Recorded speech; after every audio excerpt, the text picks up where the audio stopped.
see Mr. Drysdale. Letter to Mrs. Radner Fenwick. In reply to yours of the 10th, seeking capital for your contemplated housing development. Mrs. Fenwick is seeking capital with her millions? Well, she's too smart a businesswoman to take the whole risk herself. Excuse me, someone to see you. I told you no interruptions. I told you no interruptions. Sorry, Mr. Clampett, no interruptions. Clampett! Well, come in, come in. Well, I don't want to be no bother. Oh, it's always a pleasure to see you, Mr. Clampett. Coffee for Mr. Clampett. Coffee with Mr. Clampett. You help. Well, now, don't make no fuss over me. Oh, it's my privilege to make a fuss over you, Mr. Clampett. I was going over your account just this morning. And do you realize that now you have almost $40 million in my bank? Well, I reckon that money of mine is getting to be a powerful nuisance to you. What? Well, I'm obliged to you for storing it here, but it seems to me like I ought to be paying you rent or something. Oh, no. I'm delighted to do it. That's mighty kind of you. Now, I've come to ask you another favor. More money to store? No. I'd like you to get me one of them airplane tickets to go back home. Oh, my pleasure. Home? Oh, you mean just for a little visit? No, it's more than that. Why, what's the matter? Did someone offend you? Was it my wife? Has she been shooting off her big Boston bazoo again? It wasn't that at all. Everybody's been surpassing good to us. Elly May is the reason I want to go back to the hills. Oh. Homesick, eh? Well, I tell you what. I'll have your cabin flown out here, log for log, and every tree and bush around it. And we'll put it in your backyard. Then we'll dig a creek, just like the one at home. And we'll stock the whole place with possum, raccoons, hound dogs, bobcats, and whatever Elly wants. She could just run wild. But that's what I moved out here to get Elly away from. I was hoping you folks would turn her into a lady. But I think she's getting worse. Coffee time! You're to blame for this. It was your responsibility to turn that wild girl into a lady, and you failed. What have you done now, you overdeveloped vixen? No, not her. I'm talking about Elly May Clampett. Oh, But wait, she- Mr. Drysdale. Miss Jean done the best she knowed how. Why, as a matter of fact, it was her that got Elly her first ball gown. That's true. By the way, I haven't seen that gown since. What happened to it? I kind of hate to tell you, but I reckon you got a right to know. First time I seen Elly in that gown, she looked like a dream of walking. But when she come back... Oh, you sure was right. Oh, Irene, you don't have to wear boys' clothes to have fun with boys. Hey, May, you promised me you wouldn't wrestle. I ain't been wrestling. Then what have you been doing in your ball gown? Doing what I'm supposed to do, playing ball. Oh, I made 2 touchdowns and kicked 3 field goals. Granny gave that gown a good scrubbing with her lye soap and patched it, too. But it never looked quite the same after that. Mr. Clampett, we have failed you. And when I say we, I mean you. But she... Don't argue with me. What are you standing here for? There's work to be done. But I just... Don't argue with me. It's like I'm causing a lot of trouble for folks that ain't to blame. Now, if you just get me that airplane ticket... No, Mr. Clampett. We'll work on Elly May. We'll polish her. No, Elly May don't take a polish real easy. We'll have to face it, gentlemen. Elly May is a wildcat on wheels. Oh, you heard about this morning, did you? Heard what? Elly being on wheels. Wheels? Granny and me was having a cup of coffee. And all of a sudden, we heard this roaring noise. If that's Jethro riding his fire-spitting bicycle again, I'm going to take a hickory stick to him. Thank you, Granny. Want to go for a ride? Sweet-smelling polecats. That was Elly May.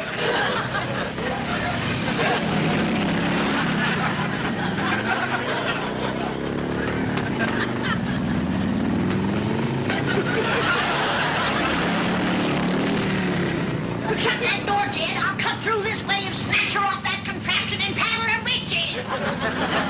Granny, carry her away! Do I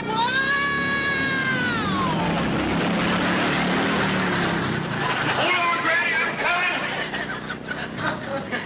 I never would have caught her if she hadn't rode that thing into the cement pond. Oh, poor Granny. When I pulled her out, she was madder than a wet hen. Wetter, too. Right then, her and me decided that what Elly needed was a full-time ma.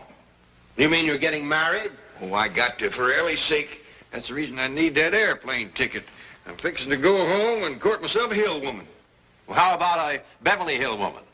Oh, these fine city women wouldn't look twice at a grizzled up old mountain goat like me. Oh, what are you talking about? Mr. Clampett, you are one of the most eligible bachelors in this entire city. When word gets out that J.D. Clampett is seeking a bride, there will be women beating down your door. Might be a good test for him. It'd take a strong one to handle Elly. That's the reason I think I'd best do my courting back home, and the quicker the better. No. Let me take care of everything. I guarantee I will find the woman right here in Beverly Hills. And today... Well, that's mighty nice of you. My pleasure. Thank you.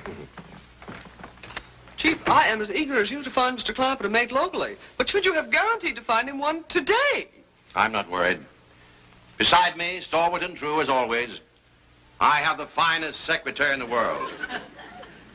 Thank you, Chief. A loyal and dedicated girl, to whom responsibility is a sacred word. A girl who will never fail me when duty calls. Thank you, Chief. You'll make Jed Clampett a fine wife. You. But, Chief, I promised to Jethro. Oh? Who promised you? Me, I. Excuse me, Mr. Drysdale. Hey, what about her? She's too young for Mr. Clampett. I mean for Jethro. You're for Mr. Clampett. What is it, Janet? The guard downstairs just phoned to say that Mrs. Radnor Fenwick is on her way up to see you. Oh, yes. It must be about that new housing development. Hey, wait a minute. She's a widow.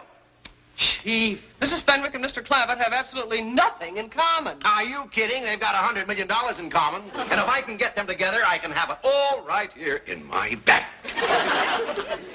I'm looking for the office of the president. Mr. Pyersdale or Skyrsdale or something. Welcome. Oh, you're Mr. Flysdale. At your service, madam. Very well, Beasley. Bring in the maps and the blueprints. Let me take your money. Mink. Hey,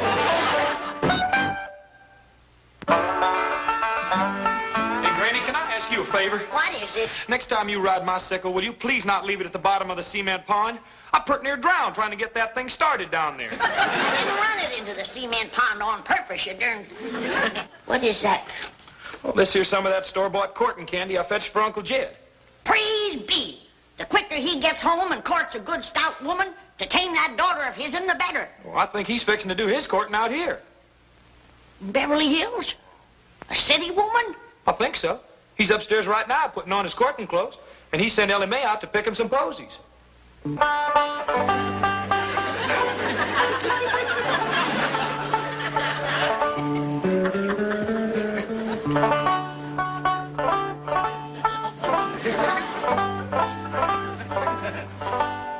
Howdy do, ma'am. My name is Jed Clampett, and Mr. Drysdale, my neighbor, says you're prime for a little courting. I brung the guitar, and if we can sit in your porch swing out yonder, I'll take a crack at serenading you. Excuse me, ma'am. I ain't done no active serenading and courting in nigh on to 20 years.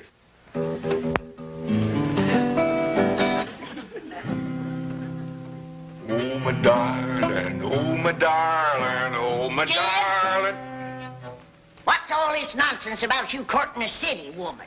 Well, it was Mr. Drysdale's idea. Well, it ain't worth shucks. City women is spoiled rotten. Mr. Drysdale's going to cull through a bunch of them and trot out the best of the lot. All they think about is smearing themselves with beauty grease, fancy-smelling renderings.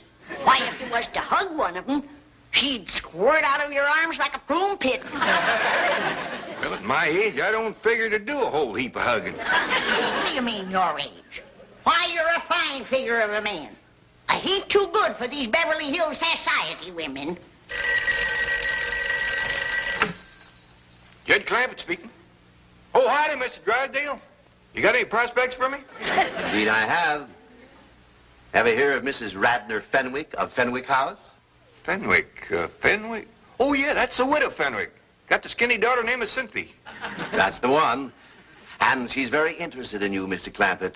Very interested indeed. Well, you don't say. Granny, you remember the widow Fenwick? Yeah, and you ain't gonna get no dowry out of her. She's poor as a church mouse. Honeymoon Lane. That's a very appealing name for a subdivision. I'm out to attract the young married. Let others build for senior citizens. I want those long-term mortgages with interest payments that never stop. How much will the project cost? $100 million. Oh, I'm not risking one penny of my own. Well, my contribution is the idea, the experience, and the know-how. Oh, Drysdale. That's Drysdale, Mrs. Fenwick. D-R-Y, Drive. Yes, so am I. How about some tea? Good idea. Well, what news? Mr. Clampett is very interested indeed. Just how interested? I will need $10 million to get this project rolling. Well, I believe I could recommend that as a good sound investment. Splendid. Provided you and Mr. Clampett hit it off personally. Personally, this is business. Well, Mr. Clampett is that kind of man. And it is important that his family like you, too. I've no time to socialize with those eccentric hillbillies. I have here my general contractor's license. I'm ready to start bulldozing. Mrs. Fenwick, both you and I know that those first $10 million are very hard to come by. Oh. Very well, but remember one thing. I control this honeymoon lane venture. I'm not having anyone tell me what to do with their money. Jed, I still say that you ought to go back home to do your courting, where the woman could bring you a dowry. You can bet dollars to dumplings that widow Fenwick ain't gonna come through that door leading no big fat sow. Well, now, Granny, a dowry ain't everything. The widow's got experience. She raised a daughter of her own. You remember Skinny Cynthia? I do. Here's your courting candy, Uncle Jed. Oh, thank you, Jethro. Put it in the truck and put my guitar in there, too. Because Elly fetches my flowers, I want you to drive me over to the widow Fenwick's. Is that who you're going to court? That's what I'm starting with. Well, Uncle Jed, now that you're here in Beverly Hills, why don't you court one of them Hollywood movie stars? Well, if things don't work out with the widow, I might just ask Mr. Drysdale, can he fix it so I can meet Lillian Gish? Maybe even Mary Pickford. Now you're talking dowry. I bet you that Mary Pickford is good for a herd of milk cows and a barn full of setting hens.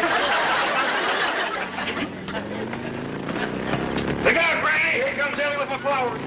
There's your flowers, Paul. Jed, I don't care who you court, but get to courting. I'm going to need help with that young'un and need it fast.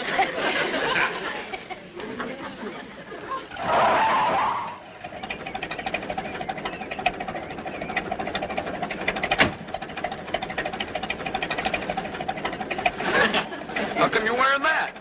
I want my courting derby to blow off and get dented. Quick as we get to the widow's house, I'll change back. Drive on.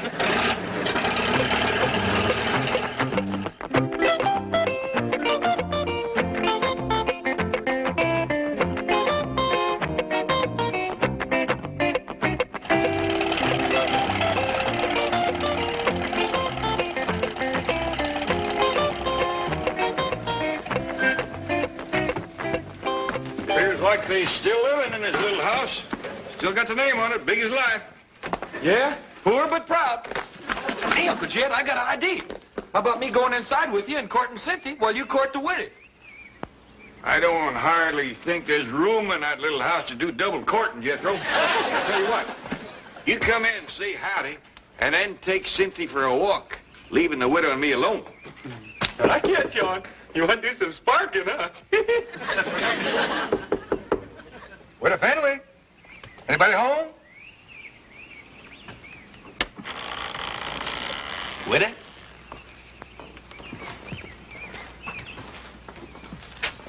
Don't appear to be nobody home. Well, hot diggity dog. Now you and me can eat the candy. Get out of there. Come on, let's go.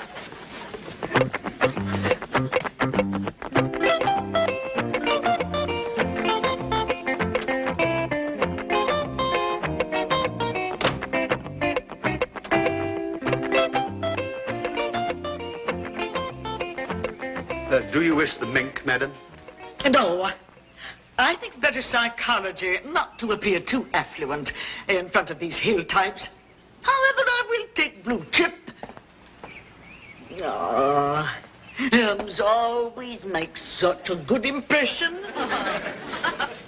Wait in the car. I'll telephone if I need you. Very good, madam.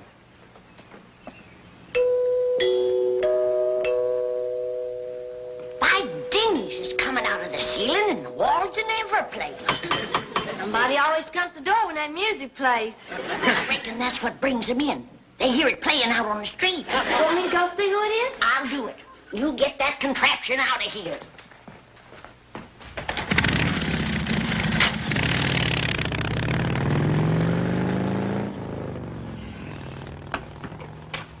Well, Widow Fenwick, come in. How do you do? I see you managed to scrape up a dowry. Little lamb, ain't he? Oh, indeed he is. Well, he ain't much. But it shows your heart's in the right place. Come on out to the kitchen. We'll commence fattening him up.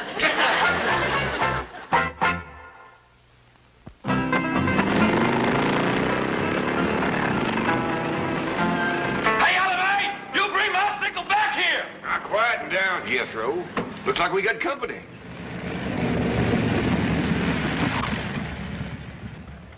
This ain't your sickle no more than it's mine. 'Tis so. It ain't neither. His. Ty, you want to wrestle? You. Now, hold on, the both of you. I don't want no more of that kind of talk. Jethro, you put that sickle in the shed and get this truck out of the way. Yes, sir.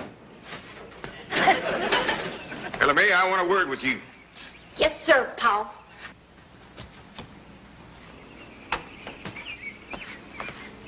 I'm fixing to court you them all. Not bad. Is that why the widow Fenwick done come over? She here? Sure is. Mr. Beasley yonder brung her over in his new car. Beasley, huh? I sure hope Mr. Beasley ain't got first call on the widow. Wouldn't want to be grazing in another man's pasture. Especially him being a soldier in uniform. Oh, splendid you've returned. Howdy, Witter. I reckon I was at your place when you was coming over here. Well, we're together at last, and now we can make up for lost time.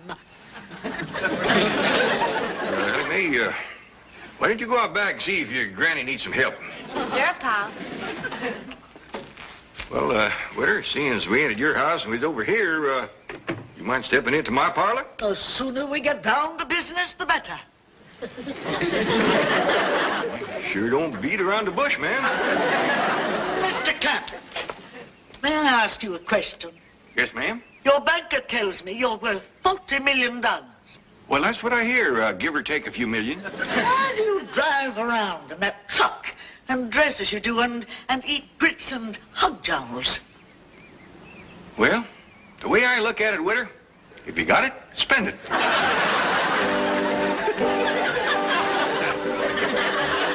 All right. Thank you.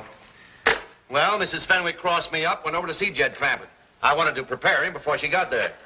Chief, you're a banker, not a matchmaker. Aren't you meddling where you don't belong? Any place where there's $100 million floating around, I belong. Oh, hello, Granny. Milburn Drysdale. Yes, may I speak to Mr. Clampett, please? No, you can't. He's in the parlor fixing to spark the widow. Bye. Well, I've heard of skin the cat, spin the bottle, but what is spark the widow? Spark the widow! You see, it's already working. Now, who says I'm not a matchmaker, eh? Come on, let's get over there and help. I smell money.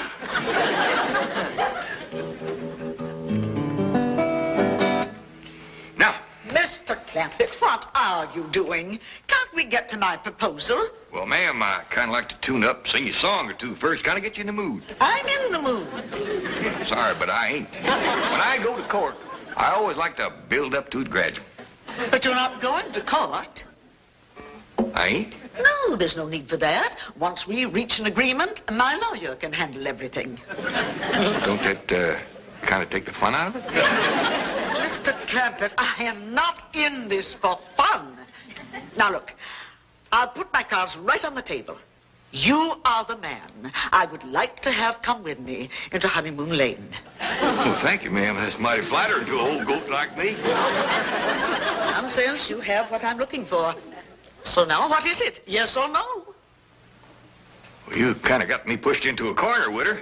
I thought I was going to be the one to do the asking, not the answering. Well, ask away. I have nothing to hide. But what are you in doubt about? Your banker likes what I have to offer. Dun & Bradstreet have given me their highest rating. And the city engineer has approved my construction.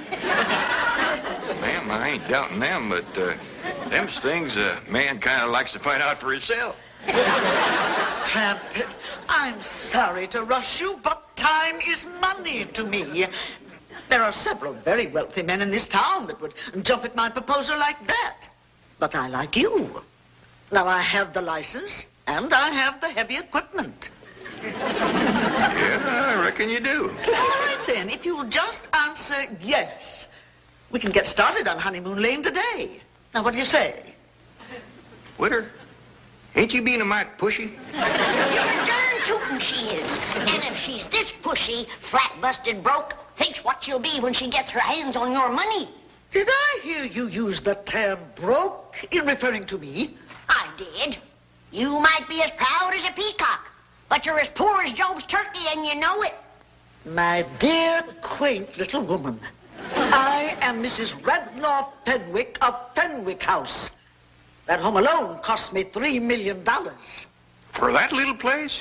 Witter, you got slicker. Look out, I can't stop! Elly Mae, you have done ruined that door. I told you to leave that thing out in the shed. No, you didn't, Pa. You just told Jethro to put it there. Witter, I know you ain't one to beat around the bush, and I'm going to speak plain myself. That young'un of mine's going to take a heap of taming. Are you willing? Are you kidding? That'll be your job if and when you're her ma. Then I'm what? Hop on, Ma, and I'll take you for a ride. Now, hold on. The widow ain't your ma unless we get proper married. Married? You and me? Well, I don't hardly think we can get to Honeymoon Lane without it. Mr. Clampett, I once said I would do anything for enough money. I now retract that statement. I wonder what you meant by that.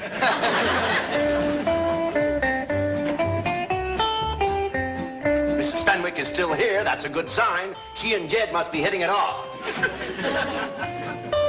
Ah, Mrs. Fenwick. Out of my way, dry pail. Did something go wrong? Everything. That hillbilly untouchable wants to marry me. Me! You can't blame him, Mrs. Fenwick. You're a ravishingly beautiful, devastatingly seductive woman. You are intoxicated. Just a minute, Widow Fenwick. Oh, my darling, I almost left you come to my arms. I'm sorry, Widow. I just don't think we'd hit it off. Here's your dowry back. Widow Fenwick, sometimes the happiness we're looking for is right in our own backyard. Now you take Mr. Beasley there. Oh, thank you, I shall. Quickly, Beasley, take me home. Oh, it's just all so confusing. Kind of a skimpy dowry, but don't set too much store by that. How long you been in the service? 15 years, sir. That long, huh? Well, maybe now with a good woman behind you, you'll soon have some stripes on them sleeves. World of happiness to the both of you.